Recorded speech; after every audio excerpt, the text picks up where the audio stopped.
Okay, so today I am going to teach you how to use Geometer Sketchpad.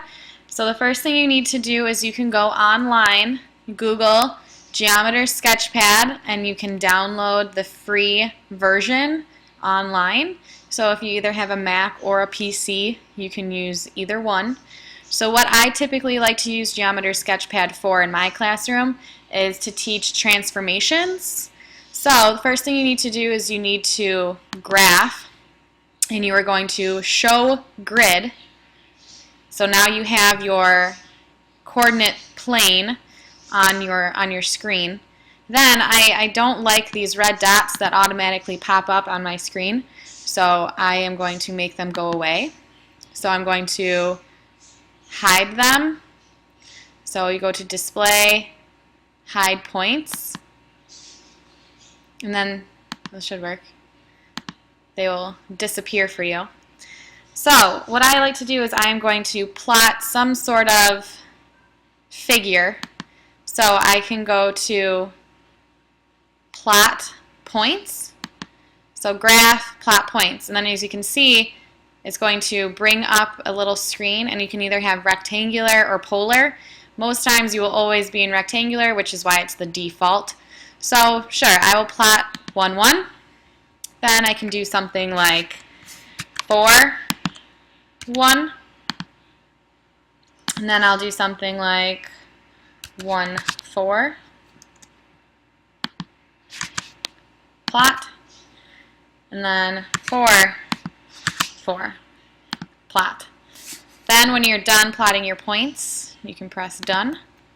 So as you can see, I have something that would look like a square if I wanted to connect them. So then you have to highlight all of your points. Then come up to construct, and you can press segments. It will create the square for you. Usually also you're going to want a label. So you can go to Display, Show Label. That'll automatically give it an A. Then unhighlight that, highlight the next one, Display, Show Label. It's going to give it a B. Come here, Display, Show Label, we'll give it a C. And finally this one, Display, Show Label, it'll give it a D. Now from here, you can highlight the whole shape. So make sure you're pressing the segments and the points, so everything is all highlighted. Okay? Then you can come up here, you have a little category that says transform. So you're going to do transform. So I can pick translate, rotate, dilate, or reflect. So for purposes of today, we will do reflect. As you can see, it automatically chose my x-axis to be my reflection point. From here, I can display, show my labels. Actually,